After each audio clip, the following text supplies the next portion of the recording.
I've watched people all my life. I've seen brilliant minds, talented souls, people with such fire in their hearts, such dreams in their eyes. And you know what breaks my heart? It's not that they lack ability. It's not that they're not smart enough or strong enough.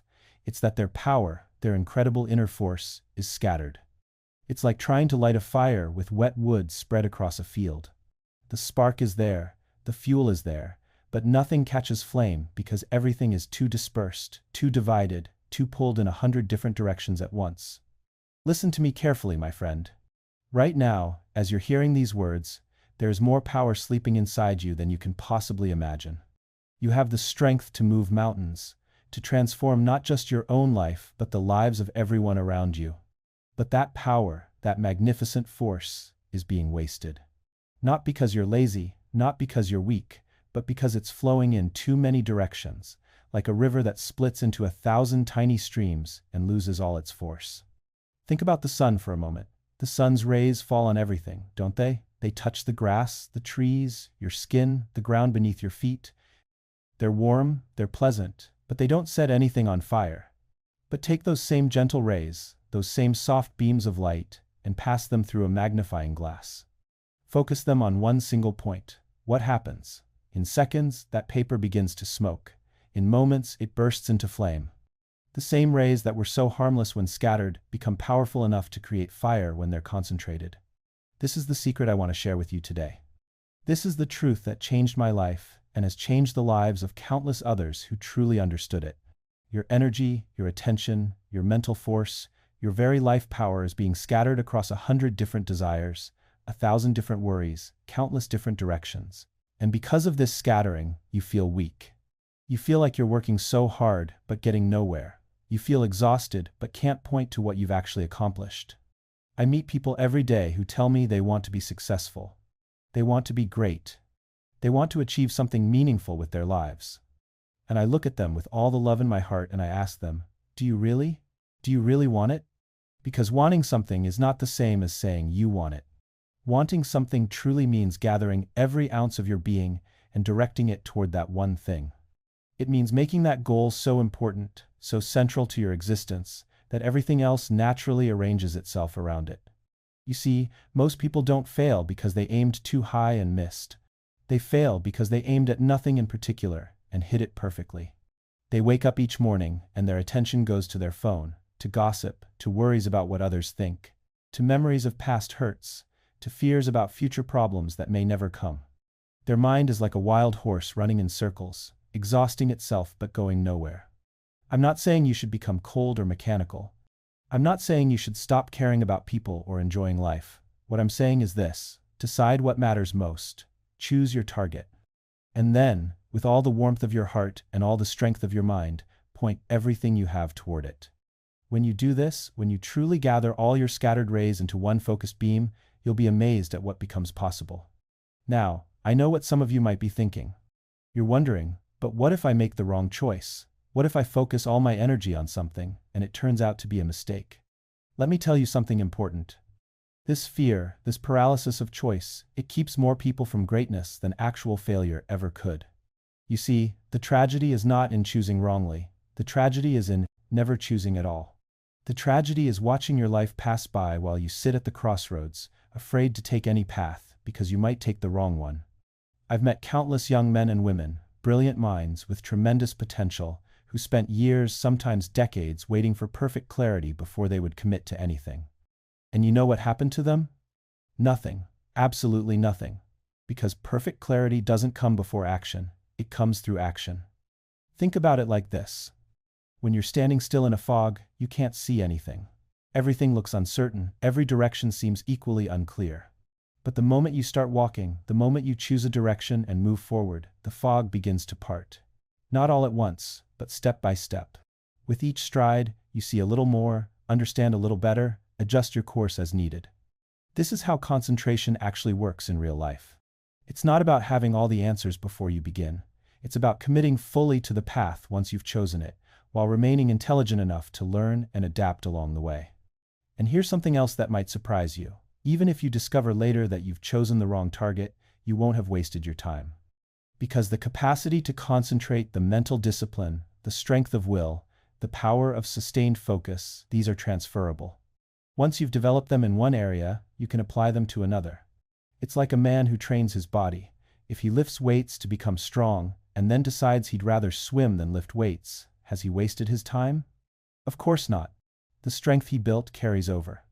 His disciplined approach, his understanding of progressive training, his mental toughness, all of it transfers to his new pursuit. The same is true with mental concentration. The person who learns to focus intensely on music, then shifts to mathematics, brings that trained attention with them. They haven't started over. They've simply redirected a power they've already developed. But let me be clear about something. When I say choose your target and focus everything on it, I don't mean become obsessed to the point of madness. I don't mean abandon your health, your relationships, your basic humanity in pursuit of a single goal. That's not concentration, that's imbalance. And imbalance always leads to destruction. True concentration includes wisdom. It includes the understanding that you are not just a machine aimed at a target. You are a complete human being, and your power actually increases when all parts of your life are in harmony.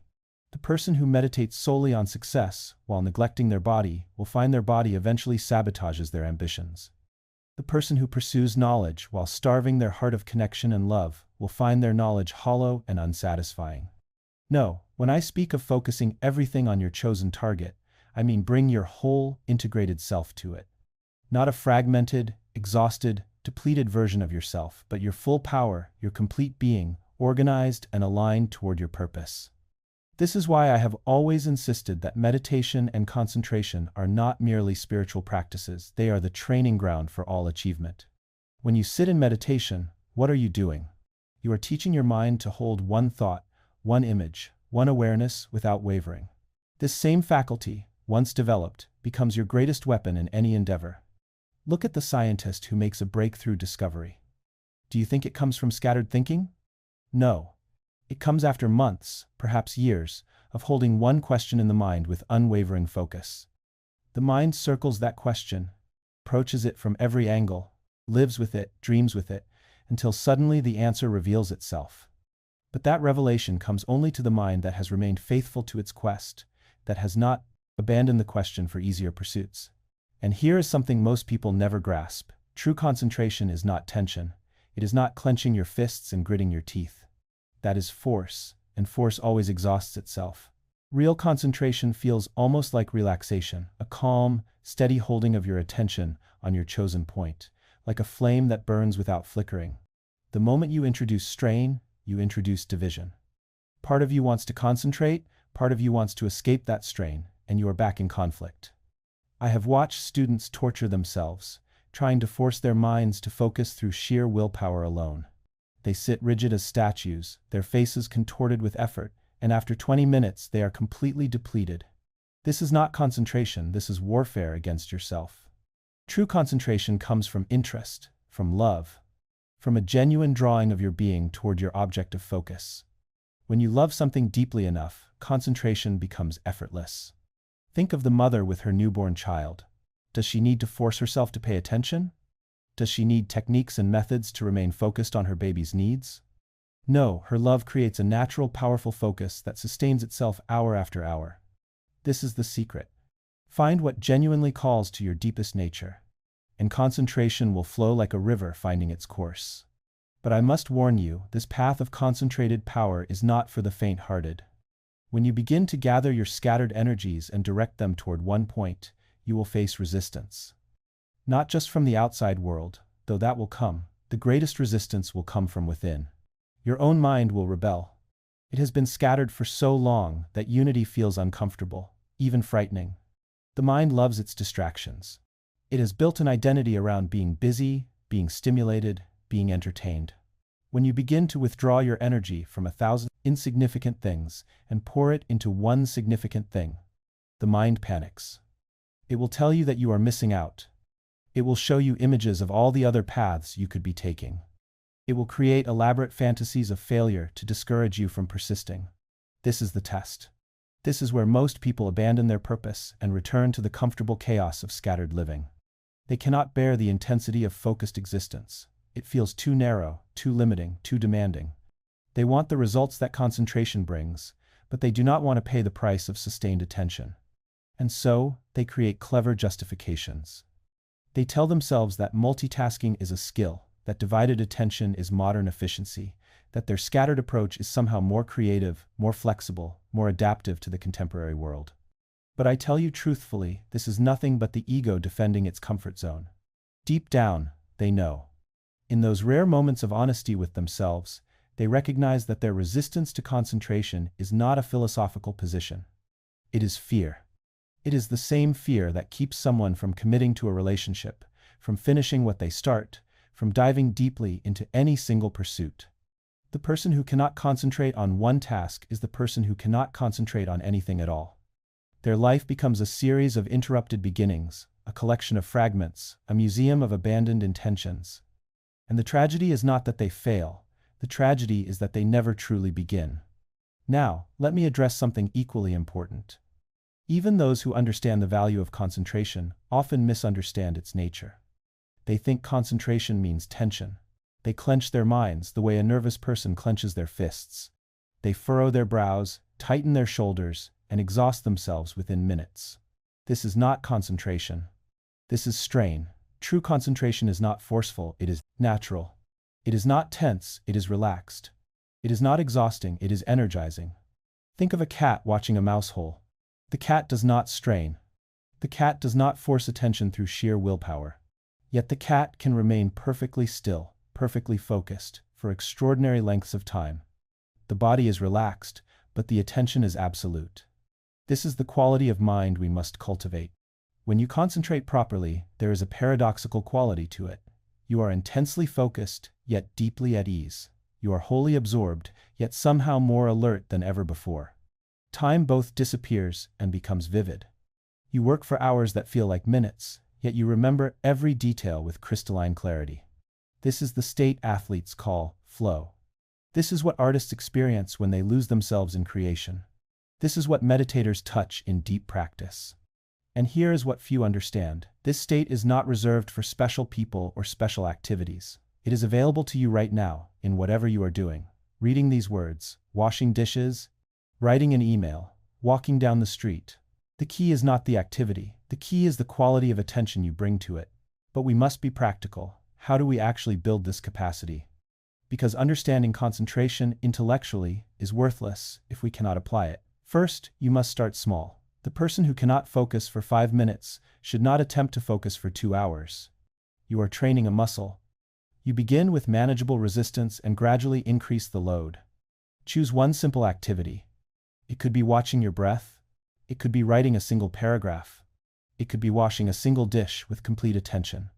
Set a timer for 5 minutes. During those 5 minutes, do only that one thing. When your mind wanders, and it will wander gently, bring it back. No judgment. No frustration, just patient return to the object of focus. Do this daily. After a week, increase to 7 minutes, then 10, then 15. What you will discover is remarkable. The same task that once felt impossible becomes almost effortless. Your capacity expands. What required enormous effort now requires minimal will. You are not fighting yourself anymore. You are flowing. And here is the secret. This capacity transfers. The concentration you develop in one area strengthens your ability to concentrate in all areas. The mind that learns to focus on breath can focus on work. The mind that focuses on work can focus on relationships. The mind that focuses on relationships can focus on the highest truths. But there's a paradox here that many miss. When we say focus, we don't mean rigidity. True focus is like water. It takes the shape of what contains it, yet never loses its essential nature. I've watched the Ganges flow from the Himalayas to the Bay of Bengal. Sometimes narrow, sometimes wide, sometimes rushing over rocks, sometimes spreading peacefully across the plains, but always flowing, always moving toward its destination.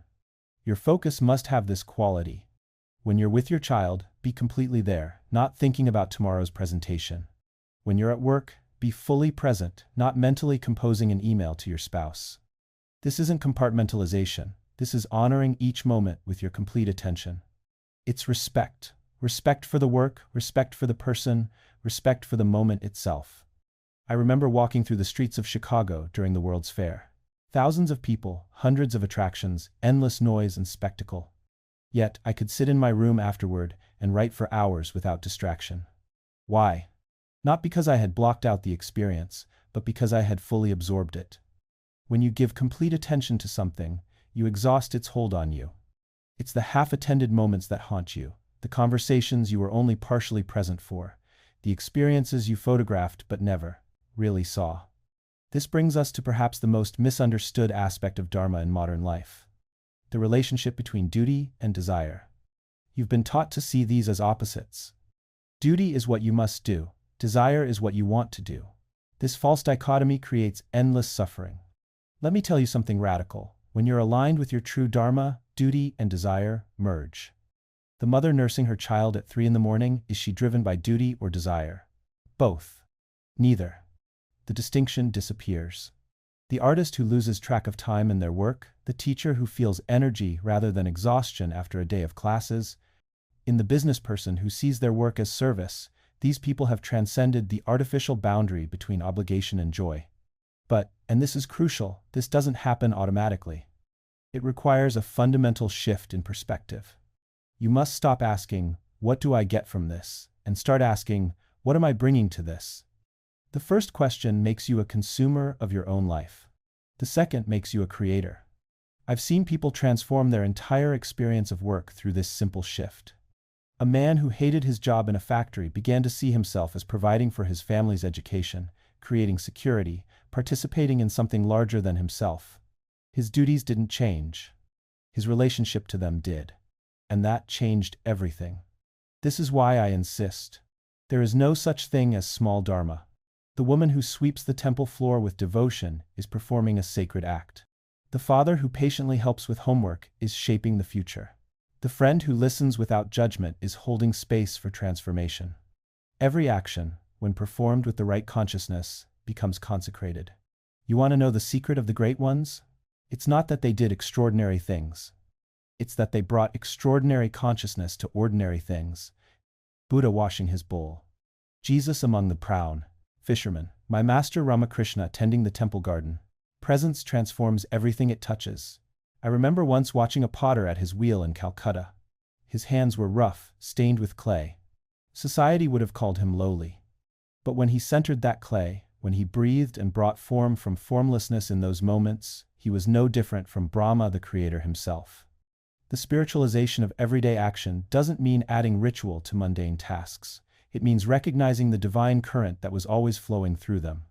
You think you are washing dishes, but look deeper. You are participating in the rhythm of creation and dissolution. The water flowing, the circular motion of your hands, the transformation of disorder into order, this is the cosmic dance in miniature. You think you are having a difficult conversation with a colleague. But what is really happening? Two expressions of consciousness, learning to harmonize. Each word is a bridge being built between souls. Each moment of listening is an act of reverence. I learned this most profoundly not in meditation halls, but in train stations and busy streets. I learned it from mothers in marketplaces, from laborers pausing to drink water, from children absorbed completely in their play. True presence doesn't require stillness. It requires fullness. The child playing with blocks doesn't think, "Now I am building, but later I will be present with my family." The child is completely there, completely absorbed. This is the state we have forgotten. This is what we must remember. And here is something remarkable. When you bring this quality of presence to your work, the work itself begins to change. Not just the results, but the essential nature of what you're doing. I've seen it transform teaching into awakening. I've seen it transform healing into grace. I've seen it transform ordinary commerce into genuine service. Because when you are fully present, you see what is actually needed, not what your distracted mind assumes is needed. The distracted doctor treats symptoms. The present doctor sees the whole human being before him. The distracted teacher delivers information. The present teacher recognizes the unique soul requiring unique nourishment. This is why the ancient texts spoke of karma yoga, the path of action. Not because action is superior to meditation, but because action is where most of us live. Action is where our spirituality must prove itself real. You cannot transcend what you have not transformed. The person who runs from daily responsibility to seek enlightenment is like someone trying to see their reflection by running away from all mirrors. The divine is here, in the office and the kitchen, in the boardroom and the playground. If you cannot find it here, you will find it nowhere. But, and this is essential, spiritualizing work doesn't mean spiritualizing overwork. In the West, I've observed something troubling. You've taken the concept of dedicated work and twisted it into a weapon against yourselves. You call it hustle culture, grinding, as if exhaustion were a virtue. This is not karma yoga, this is karma suicide. The spiritualized life includes rest, it includes play. It includes moments of apparent purposelessness that are in fact deeply purposeful, they are the soul breathing. Even the earth doesn't produce continuously. There are seasons of growth and seasons of rest. The field that is never allowed to lie fallow becomes depleted. Your nervous system is the same. Your creative spirit is the same. The integration I'm pointing to isn't about doing more. It's about being more present with what you're already doing. And that presence naturally includes knowing when to stop. Let me share something from my own journey that might illuminate this. There were days when I would meditate for hours, dive into scripture, engage in spiritual practice with such intensity that my body would forget to eat. And do you know what happened?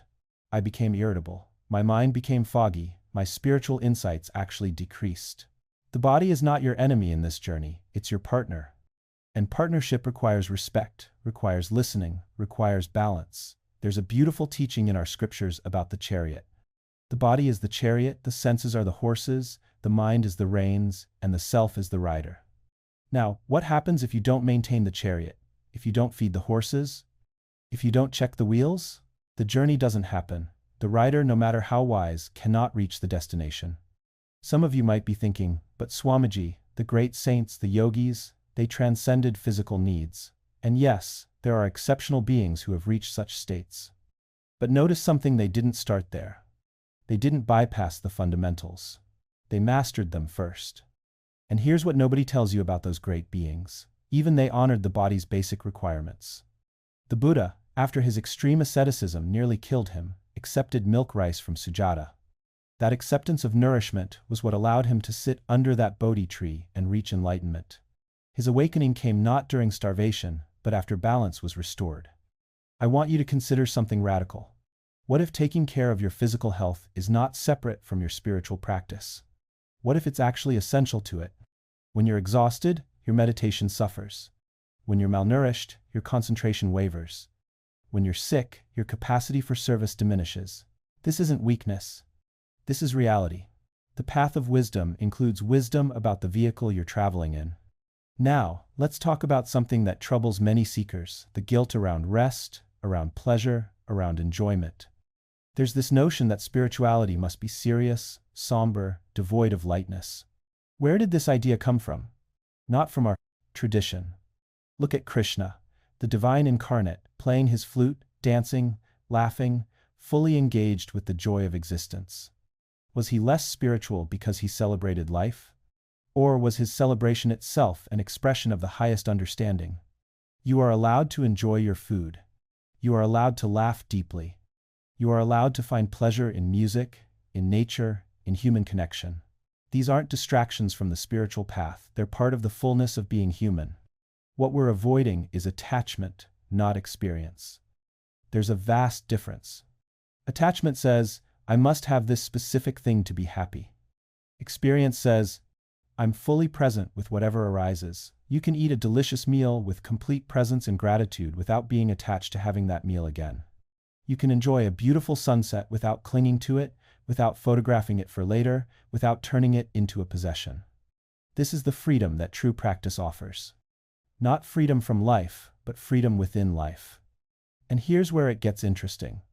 When you stop dividing your life into spiritual moments and non-spiritual moments, everything becomes sacred. The washing of dishes becomes meditation. The conversation with a stranger becomes prayer. The walk to work becomes pilgrimage. This is what I mean by integration. Not adding spirituality to your life like another task on a list, but recognizing the sacred dimension that's already present in everything you do. The moment you understand this, the entire search changes direction. You stop running towards some distant monastery. You stop postponing your spiritual life until retirement, until the children grow up, until circumstances become perfect. The perfection you seek is already here, hiding in plain sight. Let me take you deeper into this recognition. When you wash dishes after dinner, tired from the day's work, what transforms that moment? Not affirmations or forced gratitude, simply this: the awareness that those hands washing dishes are the same hands that fold in prayer. The water flowing over the plates is the same water that flows in sacred rivers. The attention you bring to cleaning thoroughly is the same attention that leads to meditation. This is not poetry, this is practical mysticism. I watch people separate their lives into sacred and profane compartments. Sunday is for God. Monday through Saturday is for survival. Prayer happens in designated spaces. Business happens everywhere else. Love is saved for family. Transactions are for strangers. This fragmentation tears you apart from the inside. Integration means wholeness.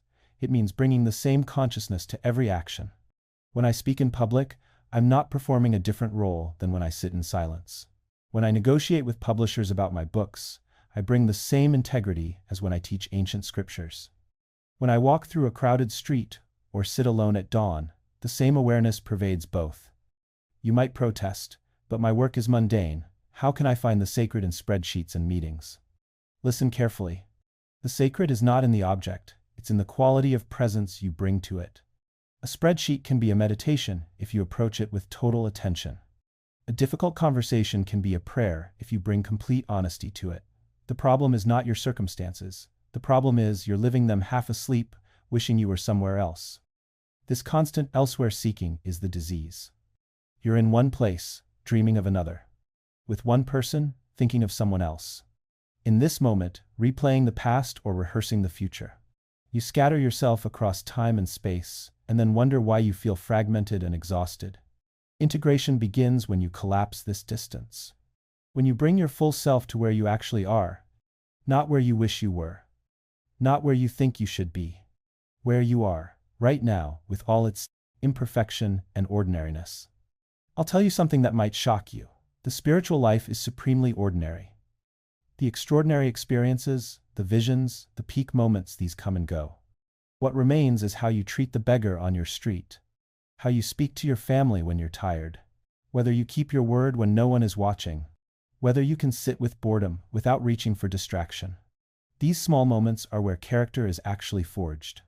Not in grand gestures or dramatic renunciations, but in the accumulated weight of 10,000 ordinary choices. Each choice either integrates or fragments you further. When your words match your thoughts, when your actions align with your values, when your private self and public self converge, this is integrity. This is yoga. This is the practical path that transforms everything without you having to abandon anything essential. The beauty of this path is its accessibility. You don't need special circumstances. You don't need to be born into a particular family or live in a particular place. You need only this: the commitment to bring consciousness to what you're already doing. Start where you are, not where you think you should be, where you actually are, with all your contradictions and confusions. The path forward begins from exactly here. When I walked the streets of Calcutta as a young man, before the world knew my name, I carried within me a question that burned like a coal in my chest. Have you seen God? I would ask the scholars, the priests, the holy men. They gave me scriptures, they gave me philosophy, they gave me everything except an answer born from direct experience, until I met him, my master. When I asked Ramakrishna that question, he didn't reach for a book. His eyes filled with tears, and he said, "Yes, I see him just as I see you here, only in a much intenser sense." That moment changed everything, because it told me that the search was real, that the destination was not theoretical, that someone had actually walked the path to its end. But here's what took me years to understand. Seeing God wasn't the end of his humanity, it was the fulfillment of it. He still laughed, he still ate, he still experienced the world through his senses. The divine didn't erase his humanness, it illuminated it, completed it, made it whole. This is what I need you to understand as we approach the end of our time together. The spiritual path is not about becoming someone else. It's about becoming more times yourself than you've ever been. It's about stripping away everything that isn't truly you, the conditioning, the fear, the false identities, until what remains is pure, authentic, radiantly alive. You think enlightenment means never feeling anger? I have felt righteous rage at injustice that made my body shake. You think it means never experiencing doubt? Even in my moments of deepest conviction, questions arose. You think it means floating above the world in permanent bliss? I have known exhaustion, illness, frustration, and pain. The difference is not in what you feel, it's in your relationship to what you feel. The unawakened person identifies times with their emotions. I am angry, I am sad, I am anxious. The awakened person experiences their emotions. Anger is here, sadness is here, anxiety is here. Can you feel the difference? One makes you a slave. The other gives you space. And in that space, everything changes. In that space, you can feel deep sadness without collapsing into depression. You can feel intense anger without becoming violent. You can feel profound fear without being paralyzed. Because you know not intellectually, but in the marrow of your bones that these waves move across the ocean of your consciousness, but they are not the ocean itself. You times are the ocean. When I stood at the Parliament of World Religions in Chicago, I was terrified. My English was imperfect, my clothes were foreign, I was an unknown monk from a colonized country speaking to the representatives of empires. Everything in me wanted to run. But I also knew something else. I knew that the words wanting to come through me were not mine alone. I knew that I stood there representing not just myself, but millions of voices that had never been heard in those halls. I knew that the truth of the Vedanta, that divinity lives in every soul, was not my property to withhold out of fear. So I felt the terror fully. And then I spoke anyway. This is the power that awakens in you when you truly understand who you are. Not the power to stop feeling, the power to feel everything and still act from your deepest truth. You've been taught to wait until you feel ready, until you feel confident, until you feel worthy. But here's what I discovered. Action creates the feeling, not the other way around. You want courage? Act courageously while afraid, and courage will follow. You want confidence? Take the step while uncertain, and confidence will grow. You want to feel worthy? Begin treating yourself as someone worthy, and the feeling will catch up. The universe responds not to your intentions, but to your actions. Not to your wishes, but to your commitments. Show me what you do, and I'll show you what you truly believe about yourself. And here, at last, is where we arrive, the question of what you will do with this one precious life you've been given. You could continue as you have been. Playing small, doubting yourself, waiting for permission, collecting more information, more inspiration, more motivation. There's a certain safety in that. No risk of failure, no risk of judgment, no risk of discovering what you're truly capable of. Or you could decide right now, in this moment, that enough is enough.